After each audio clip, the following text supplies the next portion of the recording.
Revenge of nature বলে আসলে কিছুই নেই। এটা নিচুকেই মনের সান্ত্বনা, অথবা যারা নির্দয়ভাবে দিনের পর দিন ঠকিয়ে যায়, বেটার অপশন চুজ করে, অথবা যে কোনো ক্ষেত্রেই যারা প্রতারণা করে, আমি তাদেরকে খুব ভালো থাকতে দেখেছি। এরা আসলেই খুব ভালো থাকে। আমি 12 বছরের প্রেম 1 ঘন্টায় ভেঙে হাসতে হাসতে আরেকজনের হাত ধরতে দেখেছি, নিজের চোখের সামনে। মজার ব্যাপার হলো, যে চিট করেছে তার চোখে এক বিন্দু অনুশোচনা ছিল না, বরং যে ঠকেছে ওই আপুকে আমি আজ পর্যন্ত মন খুলে হাসতে দেখিনি। একটা কথা মাথায় রাখবেন, চিটাররা সবসময় স্ট্রং হয়, এবং এরা এদের চিটিং ক্যাপাসিটিকে নিজের পার্সোনালিটি মনে করে। এরা মানুষকে হার্ট করার এবিলিটিকে মনে করে স্পষ্ট ভাষা, এবং এরা নির্লজ্জের মতো নিজেদের যে কোনো কাজকে জাস্টিফিকেশন করতে পারে। কোনো জাস্টিফিকেশন না থাকলে এদের শেষ কথা, আমি তো এমনই, আমি এমনই স্পষ্টবাদিতা। এদের চোখে আপনি কখনোই বিন্দুমাত্র লজ্জা দেখবেন না, অনুশোচনা দেখবেন না, এমনকি দ্বিধা পর্যন্ত দেখবেন না। কারণ মানুষের জন্য কষ্ট পাইতে যে হৃদয়টুকু থাকার প্রয়োজন, তাদের সেটা থাকেই না। পৃথিবীর বেশিরভাগ চিটারই হয় চরম মাত্রার স্বার্থপর টাইপের। যাই হোক, বলতে বলতে অনেকগুলো কথাই বলে ফেলছি। কথা বলতে বলতে এই দিক দিয়ে আমার কাটাকুটা শেষ। এখন চলে আসছি মাছ ভাজির পর্বে। এখানে মাছগুলোকে আমি আগে ধুয়ে পরিষ্কার করে রাখছি, এখন এই তো ভাজিতে বসাই দিছি।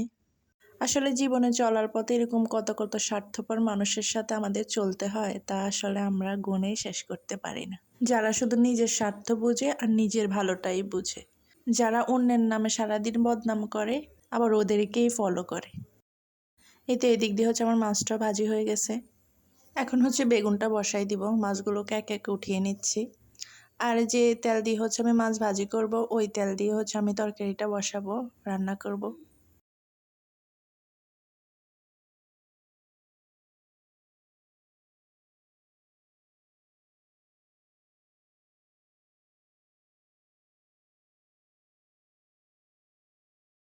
এই তো আমি এখন ভাজি করা তেলগুলো দিয়ে দেবো এখানে। মাছ ভাজি করা তেলগুলো দিয়ে এখন আমি পেঁয়াজ দিয়ে দেব, যেভাবে রান্না করে আর কি সব সময়। নিয়ে আমি খুব ভালোভাবে পেঁয়াজটাকে ভাজা ভাজা করে নেব।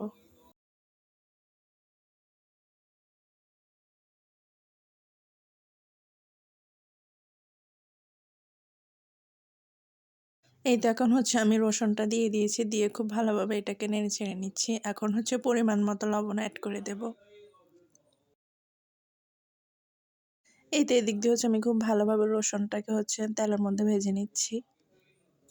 নেওয়ার পর একে একে এখন আমি সব মশলা অ্যাড করে দেবো। এখানে আমি প্রথমে হলুদটা অ্যাড করে দিয়েছি। এখন পরিমাণ মতো মরিচটা অ্যাড করে দিচ্ছি। এই তো এদিক দিয়ে জিরার গুঁড়ো অ্যাড করে দিয়েছি, দিয়ে খুব ভালোভাবে এটাকে এখন কষিয়ে নেব। বেগুন এমনি তো আমার কাছে অনেক বেশি ভালো লাগে, রান্না করলে ভাজি করলেও ভালো লাগে। এই দিক দিয়ে আমার হাতের কাছে পানি ছিল না, তাই আমার সামনে দুধ ছিল, একটু গরুর দুধ, তো ওইটাই আমি মশলাটা যখন পুড়ে যাচ্ছে তখন আমি দুধটা এখানে অ্যাড করে দিয়েছি যেন মশলাটা না পুড়ে যায়। এই তো এরপর আবার পানি এনে একটু পানি দিয়ে দিয়েছি। এই তো এখন আলুটা আগে আমি কষিয়ে নেব, কারণ আলুটা সিদ্ধ হতে একটু দেরি হবে বেগুনের থেকে, তাই আলুটাকে আমি আগে সিদ্ধ করে নিচ্ছি আর কি। আমার একটু ঠান্ডা লাগছে, তাই সবাই আমার ভয়েসটাকে একটু মানিয়ে নেবেন। এই তো এখন আমি কেটে রাখা বেগুনগুলো অ্যাড করে দেব, দিয়ে খুব ভালোভাবে এটাকে কষিয়ে নেব। কার কার বেগুন তরকারি ভালো লাগে অবশ্যই কমেন্ট করে জানাবেন। আমার তো ভীষণ ভালো লাগে বেগুন তরকারি। এই তো আমি ঢাকনা দিয়ে দিয়েছি, ঢাকনা দিয়ে আবার আমি একটু রেখে আবার এটাকে বারবার নেড়ে চেড়ে নিচ্ছি, মানে কষিয়ে নিচ্ছি আর কি। আর কে কোথা থেকে আমার ভিডিওটা দেখছেন অবশ্যই কমেন্ট করে জানাবেন। ইউটিউব থেকে দেখলে অবশ্যই আমার চ্যানেলটা একটা সাবস্ক্রাইব করে দেবেন, আর যদি পেজ থেকে দেখে থাকেন তাহলে অবশ্যই একটা ফলো দিয়ে পাশেই থাকবেন, কারণ আপনাদের সাপোর্ট ছাড়া আসলে এগিয়ে যাওয়া কখনোই সম্ভব না। সবাই সবাইকে সাপোর্ট করলে আসলে আগানো যায়। এত কষ্ট করে ভিডিও করে এডিট করা, ভয়েস দেওয়া আসলে অনেক কষ্টের হয়ে যায়, যারা করে তারাই জানে। তাই আপনারা দেখে একটা সাবস্ক্রাইব, একটা লাইক, একটা ফলো দিতে অবশ্যই আপনাদের কষ্ট হবে না, ভালোবেসে হলেও পাশে থাকবেন। এই তো এখন আমি আলুটাকে একটু ভেঙে দেখছি যে আলুটা সিদ্ধ হয়েছে কিনা। এদিকে আমি পানিও দিয়ে দিচ্ছি পরিমাণ মতো, বেগুনের পানিটা একটু কমই লাগে, বেগুনটা একটু শুকনা শুকনা রান্না করলে বেশি ভালো লাগে। এই তো এখন হচ্ছে আমি ঢাকনাটা দিয়ে দেব। এখানে হচ্ছে একটু টমেটো অ্যাড করে দিচ্ছি। টমেটোটা আগে দিইনি কারণ গলে যাবে, এই জন্য আগে দিইনি, এখন হচ্ছে দিয়ে দিচ্ছি। বেশি গলে গেলেও হচ্ছে ভালো লাগে না আমার কাছে।